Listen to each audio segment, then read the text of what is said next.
Welcome to the Dropship Podcast, another Tactical Tuesday episode. And today we're answering a question from the Dropship Tribe Facebook group. If you're not part of our free Facebook group, please come join us. Facebook.com/group/Dropship Tribe, or just search the Dropship Tribe. We'd love to have you in there. I think we just crossed 1,000 members somewhere on there. A lot of activity in there, a lot of good questions. And so if you'd like your question answered, hop in the Dropship Tribe and ask it. Today we had a good one that we stumbled across. I think John and I both gave very long answers, but we were like, let's make a podcast out of this because I don't know. I think it's kind of an interesting topic.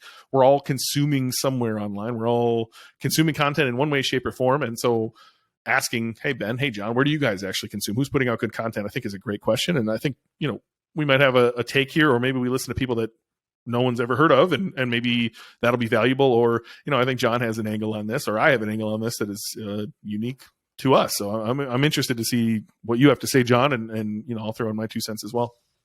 Yeah, look, I think when I started thinking about that question and my answer to it, I kind of realized that at this point or at this stage, I don't actually consume that much content online.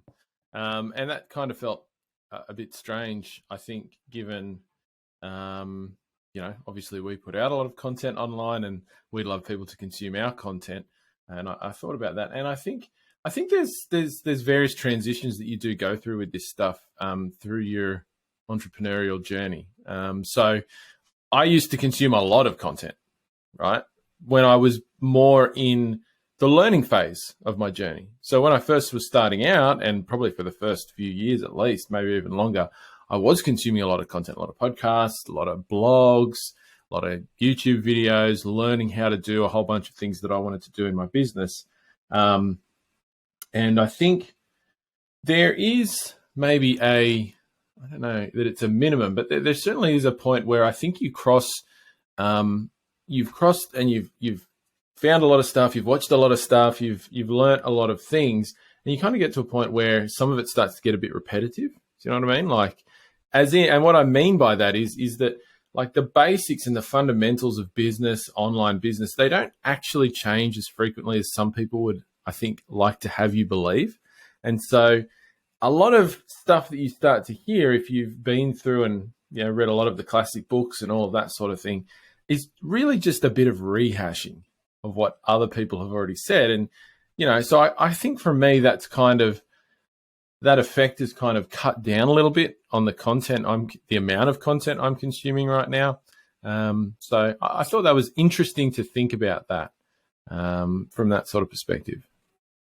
I think it's seasons, right? Like when I first was discovering what I wanted to do, starting an online business, I could not stop consuming. I just wanted more and more and more. And I think I was looking for like this magic piece of knowledge that would like put it over the top. And I often put the people I was listening to up on this pedestal, that they knew something I didn't know. And once I knew what they knew, then I'll be able to solve this thing. And in reality, it was just, I have a line at the bottom of this stuff is like consuming, where did I put that? Consuming is like watching porn, and building is like having sex. And that's all it was like just intaking porn. Just like, can I get more information? And the more I took in, the more I learned, the more I felt like I had accomplished, even though I had done nothing. But the more I listened to a podcast and like would take 3 nuggets out of there and maybe put it in my notes app of like where I was going to go and the things I was going to do. And I felt like I had accomplished something by listening to that. But in fact, I had done nothing. I actually hadn't went and built anything. And it's when I finally said, okay, maybe consume a little less or just build alongside of it, that I ended up learning more by doing anyway. And I started realizing that those people I was listening to, they were no different than me. They were just trying to figure it out. They were just trying to solve it. And it slowly removed the pedestal from underneath all the people I was listening to. Yeah. And I think that's, part of the risk is with consuming content is that these days there's a lot of content out there. Like there's probably in some ways, in some areas, too much content. And the risk if you're somebody who's just getting started is that, yeah, you can get, I think, too sucked into thinking that you're learning, and that takes away from actually doing. So I think there's a balancing act, right? When it comes to content and consuming content online, it should be something that helps you and gives you like levers to pull on, but it can't take away from you actually going and pulling some levers, right? That's the most important thing, it doesn't matter where you are in your journey, is that you're actually doing something. Like the doing has to come first. That I think for me, the content stuff should come second. the unaccounted for piece here is dopamine, right? So if you open TikTok, which is literally the greatest platform that's ever existed for social media, hands down. You can't go on if you're liking the right things and watching the right videos, it's going to give you more. Their algorithm is fantastic, the content's fantastic, and it's just like dopamine. And so when you go build something, you don't get that feedback, right? It's not an instant dopamine feedback, which is the world we live in nowadays, right? Like instant entertainment, instant feedback. The moment you like go some, place in your head you don't want to be, just pull out your phone and leave that place and then go, get the dopamine hit you've been looking for. And so building, while I think it's more rewarding, it's longer, right? And so can you have that delayed gratification, which is hard nowadays? Like you said, there's content everywhere. There's so much content out there, and so much, honestly, there's really good content out there on every subject you could ever imagine. Whatever you're into, you can find content on that. And so, yeah, I don't think it was that way. And, you started in 2014. I started in 2015, consuming in 2014. It just wasn't there yet, right? The internet hadn't quite blossomed into what it is today. Yeah, absolutely. And particularly, the sort of space that we're in and e-commerce, there was, which is obviously the place where this question originally came from, there was a lot less out there back then. I mean, there was still content there, definitely, but there was a lot less, I seem to recall, than there is today for sure. So, well, let's get to the meat of it. What are you actually consuming on a day? Like, what do you, I can look back. Certainly I can look back to what I used to consume and where I thought I needed to consume. But today it's in a very different spot. And so, like, do you remember, like, what you were listening to way back in the day? I mean, there was a couple, like, nomad type podcasts of people living, in random places around the world that inspired me to get started in the first place. They didn't really know what they were doing business wise, but like they were, they inspired me to think that there could be a different life. And that's where I started, I think, and was just really trying to consume anything I could on what this business model could be like. Yeah. I think I listened to some of that stuff. I would really struggle to recall what some of the actual podcasts were called or anything like that. But I think in the beginning, I did listen to some podcasts of, people who were those kind of like, this is the online business ideas, this is what's working today kind of sort of podcasts, there were a few of those around, and that sort of thing. I think though, my approach was always, and kind of still is today, just at a lower volume. I tend to approach content from the perspective of like, what do I want to know? And then I'll go and find somebody who speaks about that specifically. So, like, when I look back at the list of people I've followed, I can see like patterns. Like when I went through a period where I wanted to learn more about SEO, the content I was consuming was by people who were doing content on SEO. When it was pay-per-click advertising, there were a few people that I was following for a while on pay-per-click advertising. I consumed, basically everything they had on that. And that's still the same today. I think there's a few places where I consume content, but none of them are actually public free content. Now that I think about it, the only place I'm consuming content right now are things that I'm paying for. And once again, it's to pick up on a few specific things that I'm interested in doing right now, like learning more about, because I think my knowledge, I might have a knowledge gap or something like that.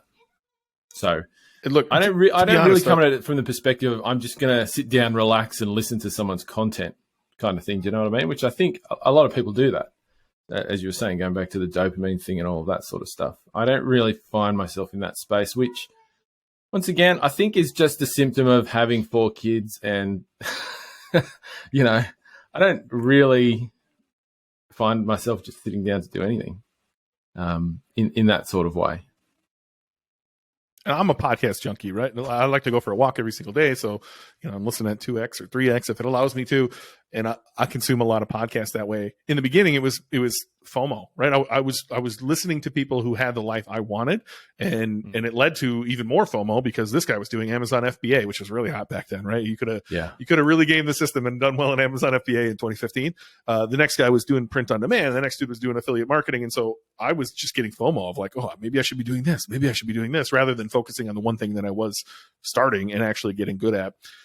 But I think my tendency has leaned more to finding podcasts who bring in the type of guests I want to hang out with, and really letting them curate who I listen to, because there is a lot of noise out there, right? And you're not going to like everybody. I guarantee there are people listening to this right now who are like, man, I really like John, but that Ben dude is annoying, or vice versa, right? I guarantee it. Like, you're going to vibe with some people online, jive with them, whatever. You're going to like some people and you're just not going to like others. There's plenty of big gurus out there that I really don't like. They just rub me the wrong way.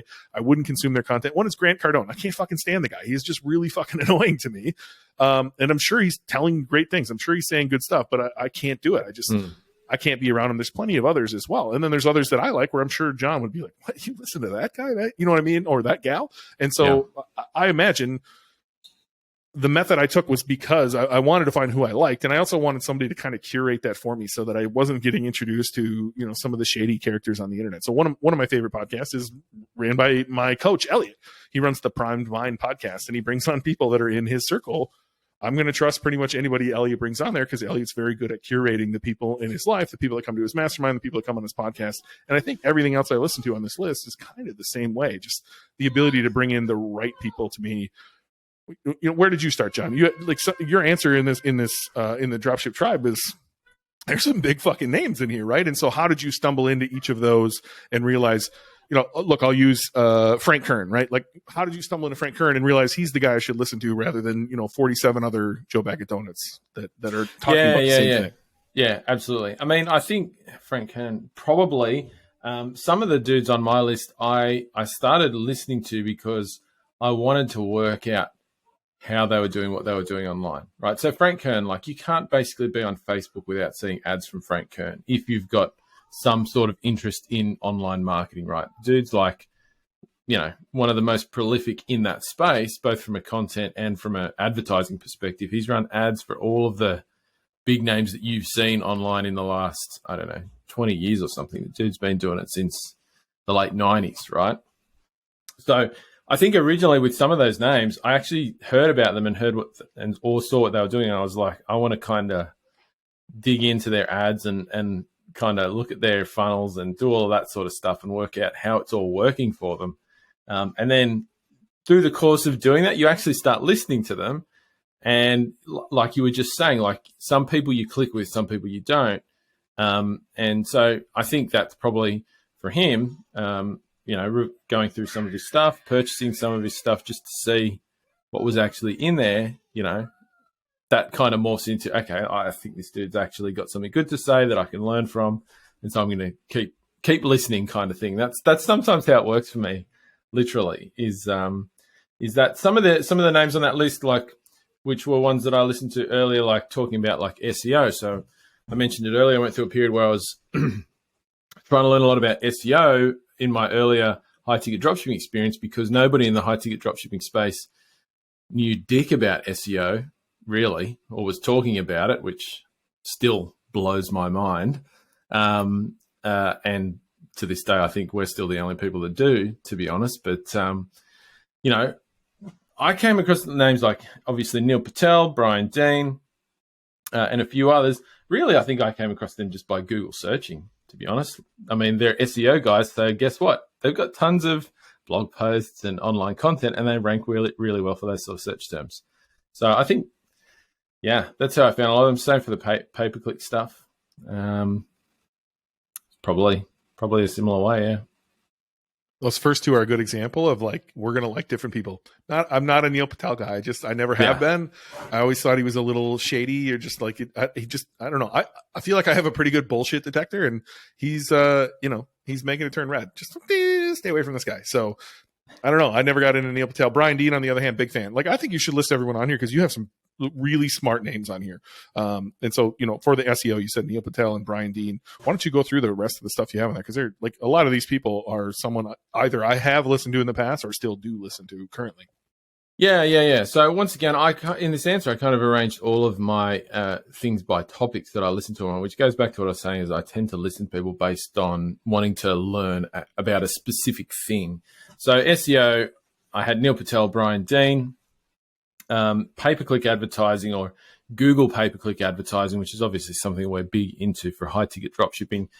Perry Marshall and Mike Rhodes, kind of two of the OGs of Google Ads, and teaching people how to utilize that platform. If I want to learn about how to build great offers, which we've talked about on this show a little bit, Alex Horimozzi and Todd Brown. Todd Brown's kind of a bit of an under-the-radar guy that not many people will have heard of.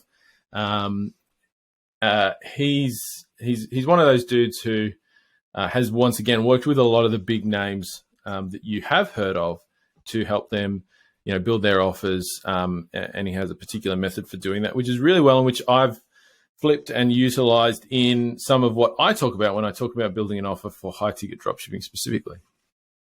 Email marketing, Amy Porterfield. Marketing in general, Frank Kern. Learning about funnels. I mean, it's a bit of a cliche, but Russell Brunson. I think his books in particular, while they do get flogged to death online, they are actually pretty good. There is good stuff in there. A lot of it, once again, is rehashing what some of the really old big names in marketing taught in via books and things like that. But it's a modern spin on it that's applicable today, and I think people can grasp that a lot easier when it's put in that way. For social advertising and offers, once again, Jason Hornung. Once again, he's a dude who's run traffic for pretty much every big name you've heard of. He's, things like Facebook ads and all of that sort of stuff. Jeff Sawyer, once again, Google Ads and Google Analytics. He's a guy to follow. Andy Frisella, there's one that will be polarizing for a lot of people. Andy's kind of one of the dudes that you'll either love or hate. He goes by the name the motherfucking CEO, right? Like, yeah. He's an interesting character. He's a character. I'll give him that. He's very in your face.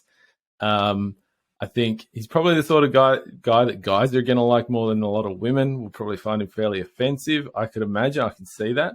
Not because he's offensive to women, just like it's very in your face kind of thing. Very aggressive. That's what I'll say.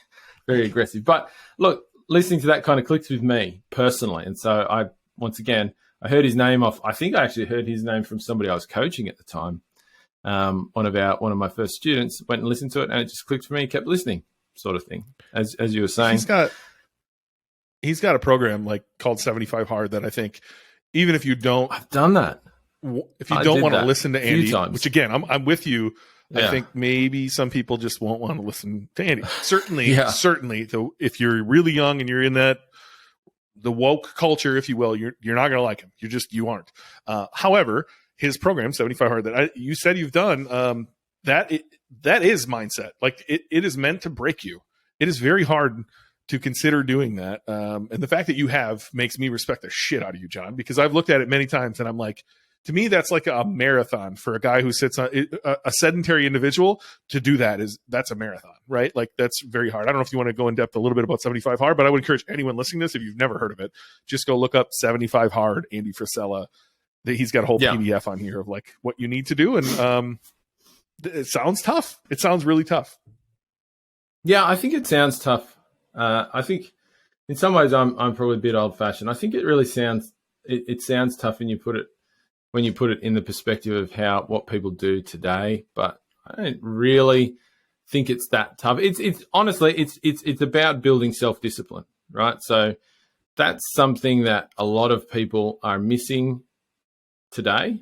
And I think it's one of the reasons why a lot of people try business and don't get anywhere with it is because they don't have the self-discipline to follow it through. So 75 Hard is basically just a daily set of activities that you have to do every day. And, there's a range of different things. It's not actually that complex. Doing physical activity a certain amount of time, a couple of times a day, reading a certain amount a day, and a few other things. I'll let people go and look it up to get the full deal of what you have to do. But the point is that you do all of those things every day for 75 days. If you miss any of it or miss even one thing or miss a day, you have to start back at day 0 and do 75 days in a row. So it's really just about training yourself to be able to commit to doing something for 75 days, right, without breaking. And the thought process is behind that is if you can do that, those things that you're doing are actually good for you. So you should be a healthier individual at the end of that, physically, but also mentally. Well, it's training your brain to be able to say, I'm going to do something, and then actually follow through and do it. And literally, if one of the things I've learned from coaching people for the last 6 years, very few people are able to do that, right? At this point in history, for any number of reasons, people have a lot of difficulty with doing this, particularly things that are a little bit challenging.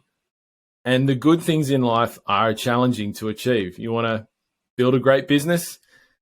That's why you're listening to this podcast. That's challenging. If you can't stick to doing challenging things, you're not going to succeed. So it's a good exercise for building a bit of self-discipline, self-reliance, and I'd encourage everyone to give it a go. Yeah, I pull it up. So I just want to read it real quick. Look, so first off, like completing 75 hard takes the execution of 5 simple tasks every day for 75 days with 0 compromises and 0 substitutions. And if you mess up on any task at any time during the 75 days, you start over at day 1. Doesn't matter if you're on day 2 or day 74. If you fail to complete a task, you must restart 75 hard completely. Task 1, follow a structured diet. You can pick any diet in the world you want. Just pick it, and you have to stick to it exactly without deviation for 75 days. Task number 2, 2 45-minute workouts. One inside and one outside, or both can be outside. One has to be outside. 2 45-minute workouts every single day. One inside, one out. One must be outside. And that does Task mean, 3, by the way, that you will do those in the rain. I've done a lot of workouts in the rain. Yeah, it's not on here. I remember there's a podcast around this, and he's like, I don't care if it's thunderstorm. I don't care if there's a tornado outside. Like, you have to get this done. There's no excuse, right? Because your brain is very good at making up a reason you shouldn't do it today. Task 3, drink a gallon of water, which is seems pretty logical. I don't know. I'm a guy who pounds water, so it's pretty easy for me, but I think it's probably hard for other people. Read 10 pages every single day, not audiobooks. You actually have to read 10 pages of a book every single day. And task 5, take a progress picture to see how far you've done. So that reading it out loud here doesn't sound that hard, John. But every time I've really sat and thought about it, I'm like, it's harder than it seems. And it's more like, not like each individual one of those things is hard, or in totality it's hard. But showing up for 75 every single day for 75 days, I challenge anyone listening to this to tell me they've done that on anything in their entire life. Like, it's, other than brushing your teeth or like getting out of bed or something like that. Like, doing a challenging task for 75 days straight is very hard. Yeah, it actually is. And you're right. For different people, different parts of that are challenging. Like, for example, I did find it challenging. I'm not doing it at the moment, but fitting 2 45-minute workouts into some days, that's actually challenging.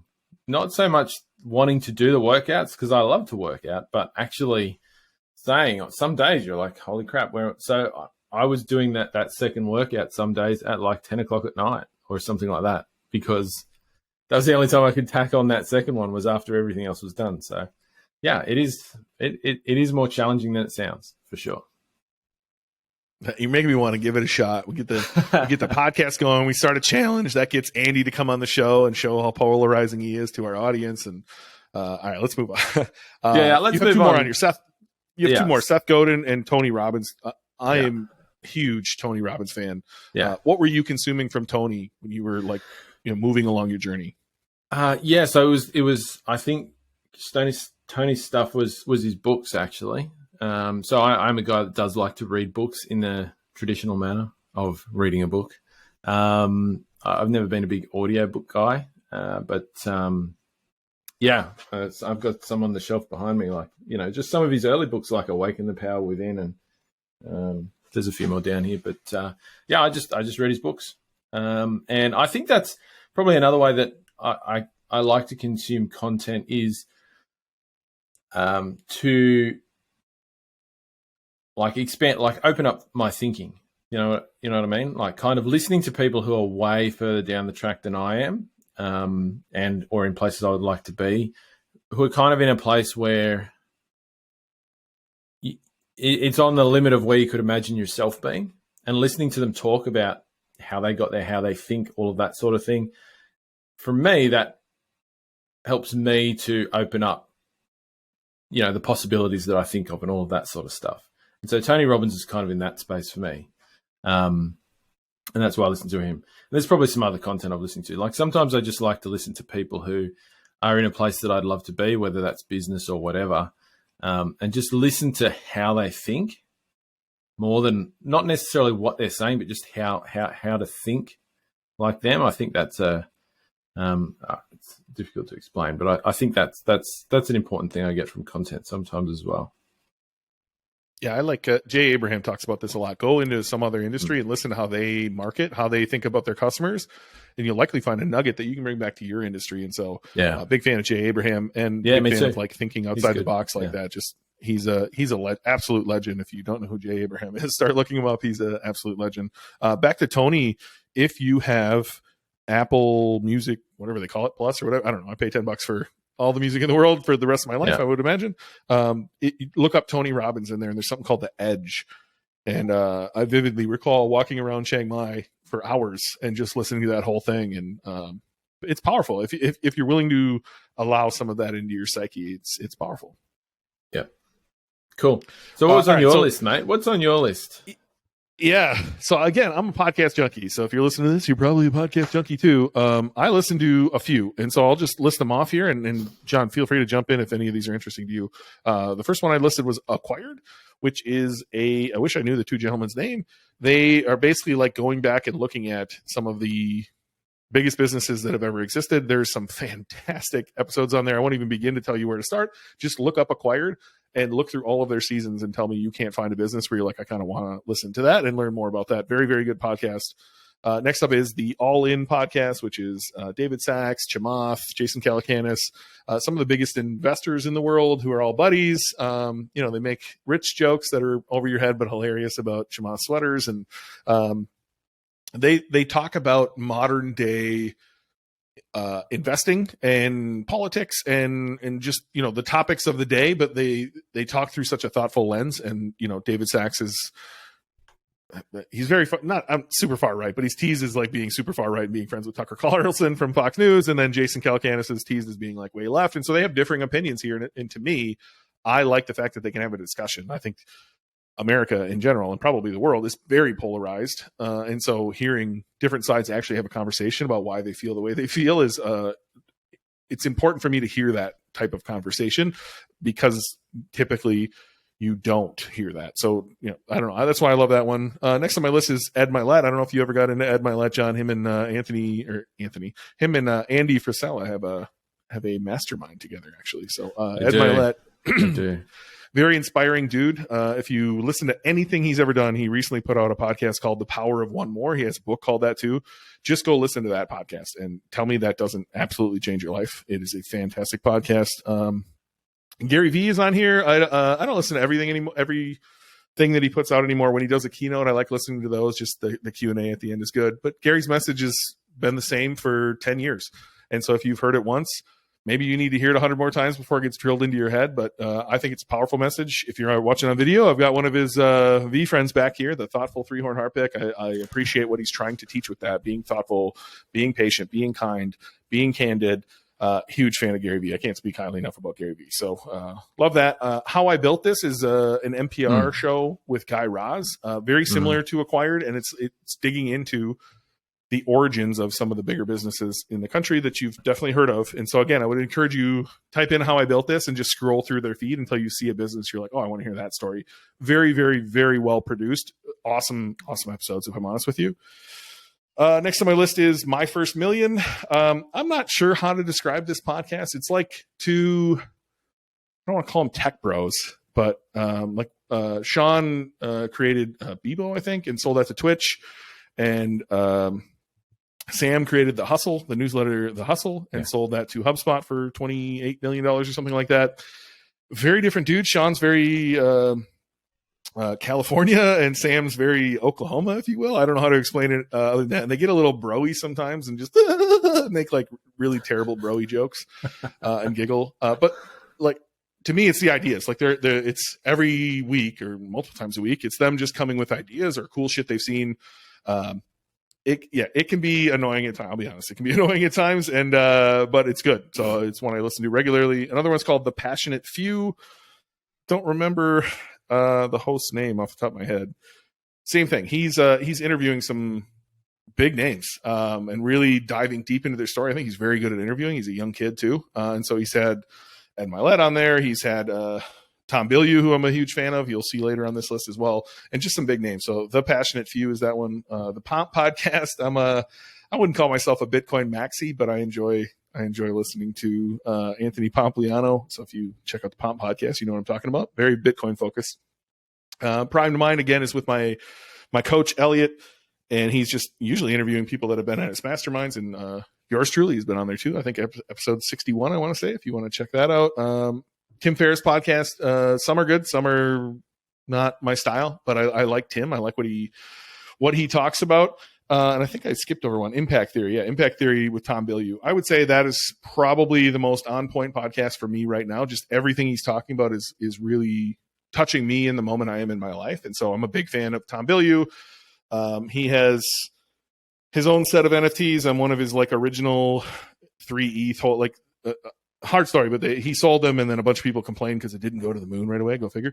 And so he refunded everyone who complained. He was like, just take your fucking money back. And then he burned all of those NFTs. So it brought the supply down. And I was like, well, I'm going to keep it because I don't really care. I want to be part of the community. I'm a big fan of Tom. So big fan of Impact Theory University, everything Tom's doing. I'm a huge fan of. He built a $1 billion business, and he's trying to compete with Disney now in his next one. Like the fact that he has this much ambition and the way he lives his life, I'm a big fan. And then the other one is just, Minnesota Twin stuff. So there's a show called Gleeman and the Geek. It is like a top 3 baseball podcast in the country. And they talk about one of the smallest market teams in the world, which is funny.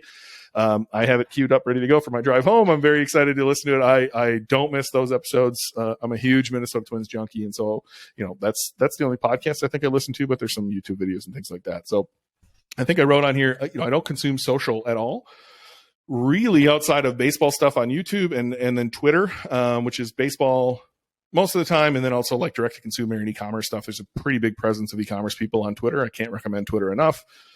And then that's where I wrote, I'll be honest, man, building's way more fun. So I used to consume a lot. I used to think there was things I didn't know. I used to consume constantly. And then I started building and I was like, oh, this is more fun. The dopamine you get from making your first sale or hitting 100K or hitting 1 million or hitting 10 million, that shot of dopamine is way better than the thousands of shots you get from scrolling TikTok or Instagram or listening to podcasts or trying to find that next nugget. I promise you, just like get to work and it's way more fun. So that's where I wrote the line, consuming is like watching porn and building is like having sex. And I mean that it's so much better to build and earn that dopamine rather than just be, spoon fed it to you.